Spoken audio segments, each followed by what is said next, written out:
बिस्मिल्लाहिर्रहमानिर्रहीम। अस्सलाम वालेकुम स्टूडेंट्स, मेरा नाम है अब्दुर्रहमान। आज का हमारा क्लास है एग्जांपल्स ऑफ फिल्ट्रेशन। आइए एग्जांपल्स के थ्रू फिल्ट्रेशन के प्रोसेस को डिटेल के साथ स्टडी करते हैं कि फिल्ट्रेशन हमारी बॉडी के अंदर किस तरह हो रहा है, आया उसकी कुछ इम्पोर्टेंस है भी, अगर है तो किस तरह है। एक डिटेल और एनालिटिकल स्टडी आए शुरू करते हैं। तो सबसे पहले बात करते हैं एनिमल ब्लड प्रेशर के, कि जिसमें ब्लड के अंदर जो हम फूड खाते हैं, हम जो फूड इनटेक करते हैं, तो इसमें बहुत सारे जो है केमिकल्स होते हैं, मॉलिक्यूल्स होते हैं, आयंस होते हैं, लॉट ऑफ थिंग्स होते हैं। तो वो चीज़ें क्या करता है कि वो ब्लड जो है उसको ट्रांसपोर्ट करता है एक जगह से दूसरी जगह। तो ब्लड का सबसे जो छोटा वाल है, कि मतलब जो सबसे जो छोटी इकाई है इस ट्रांसपोर्टेशन की, उसको कैपिलरी कहा जाता है। वहां तक जब ब्लड पहुंचता है तो चूंकि ब्लड एक प्रेशर डेवलप करता है कैपिलरी के वाल पर, तो उसके जो छोटे छोटे उसके अंदर मॉलिक्यूल्स होते हैं खुराक की शक्ल में, तो वो उससे बाहर आने लगते हैं। और इस प्रोसेस को हम क्या कहते हैं? इसको हम फिल्ट्रेशन कहते हैं। तो क्या होता है?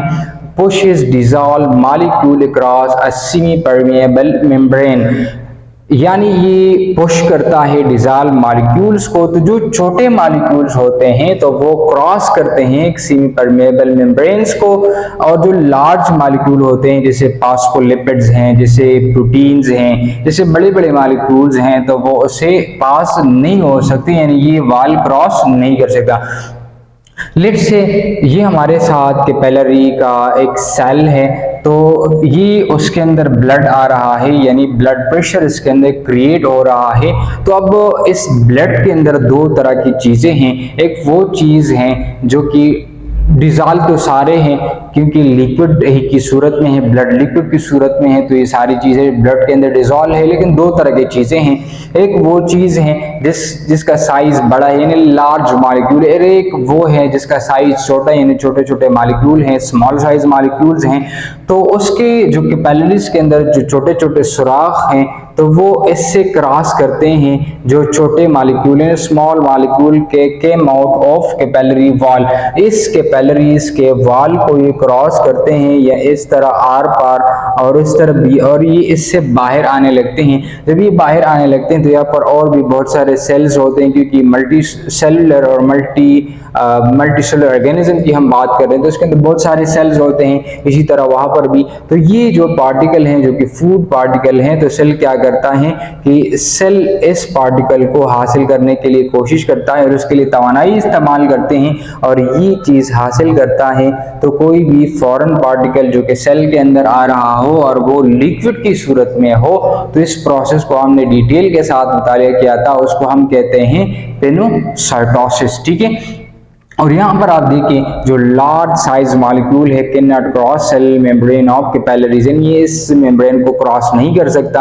और ये जो बड़े साइज के मॉलिक्यूल्स हैं तो वो सेल के कैपिलरी वॉल के अंदर ही रहते हैं और स्मॉल मॉलिक्यूल बाहर चले आते हैं। सो ये था कि हाउ स्मॉल मॉलिक्यूल्स जो है वो बाहर आने लगते हैं, how they are filtering from capillaries, और जो बड़े मॉलिक्यूल्स हैं तो वो रह जाते हैं। तो ये था फिल्ट्रेशन की one of the best example. दूसरा एग्जांपल्स हैं जो फ्लूइड्स मौजूद होते हैं सेल के अंदर। तो जो फ्लूइड्स होते हैं वो जब सेल मेम्ब्रेन को टच करते हैं, लेट्स से ये हमारे साथ एक सेल है, उसके अंदर जो है बहुत सारा वाटर कंटेंट जो है वो मौजूद है। तो क्या करता है कि अगर वाटर है तो वाटर की वजह से जो प्रेशर सेल के अंदर होगा तो इसको कहा जाएगा हाइड्रोस्टेटिक प्रेशर। ठीक है। तो सबसे पहले क्या करता है, फ्लूइड सच एज ब्लड और वाटर अप्रोचेस सेल मेम्ब्रेन, ये वाटर तक, ये इस सेल मेम्ब्रेन तक अप्रोच करता है। और इसके अंदर अगर वाटर है तो जाहिरी बात है कि वाटर के अंदर अक्सर डिजॉल्व फॉर्म में डिफरेंट चीज़ें भी हो सकती हैं, जैसे आयंस हैं, जैसे छोटे छोटे मॉलिक्यूल्स हैं, तो वो भी हो सकते हैं। तो इस सेल मेम्ब्रेन के सरफेस के ऊपर एक खास तरह के गेटवे मौजूद होते हैं जिसको एक्वापोरिन कहा जाता है। और इस एक्वापोरिन एक्वापोरिन के जरिए से सिर्फ और सिर्फ वाटर के मॉलिक्यूल सेल से बाहर आ सकते हैं। यानी एक स्पेशलाइज्ड गेटवे हैं जो कि स्पेशलाइज्ड प्रोटीन से मिलकर बने होते हैं, जिसको कहा जाता है एक्वापोरिन। यानी ये एक प्रोटीन है और इस एक्वापोरिन के जरिए से ये वाटर के मॉलिक्यूल जो है वो बाहर आउटसाइड एनवायरनमेंट में चले आते हैं। यानी water passes through tiny pores of cell membrane. ये टाइनी पोर्स है, छोटे छोटे सुराखे हैं सेल मेम्ब्रेन के सरफेस के ऊपर, जिसको एक्वापोरिन कहा जाता है। तो इससे वाटर और आयंस फिल्टर आउट होते हैं। तो यहाँ पर जो दूसरे सेल्स होते हैं, डिफरेंट सेल्स, तो ये वाटर उस सेल में चले जाते हैं या कहीं और सेल के अंदर इसको ट्रांसपोर्ट किया जाता है। और इस सेल के अंदर जो बड़े साइज के मॉलिक्यूल्स हैं, आयंस हैं, पार्टिकल्स हैं, तो वो उसे अलहदा हो जाते हैं। जैसे लार्ज प्रोटीन्स हैं, वेस्ट प्रोडक्ट हैं, तो उसको सेल के अंदर ही ब्लॉक किया जाता है, यानी उसको अलहदा किया जाता है। यानी फिल्ट्रेशन के थ्रू जो छोटे मॉलिक्यूल्स हैं वो उससे अलहदा होते हैं, और छोटे छोटे मॉलिक्यूल जब अलहदा हो जाए तो बड़े रह जाते हैं, और बड़े रह कर वो ब्लॉक हो जाते हैं, और इसी तरह फिल्ट्रेशन का प्रोसेस मुकम्मल हो जाता है।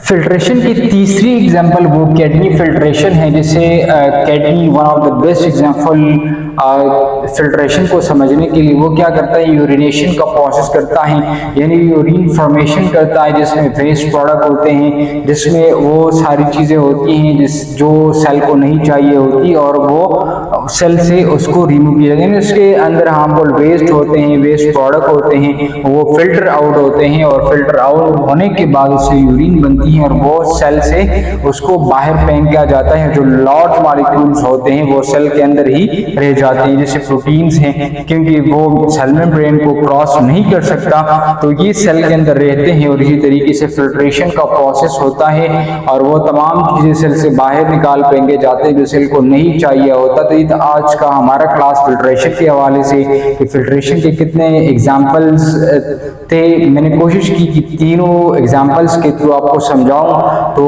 कोई सवाल, कोई कंफ्यूजन तो आप कमेंट बॉक्स में जरूर पूछें।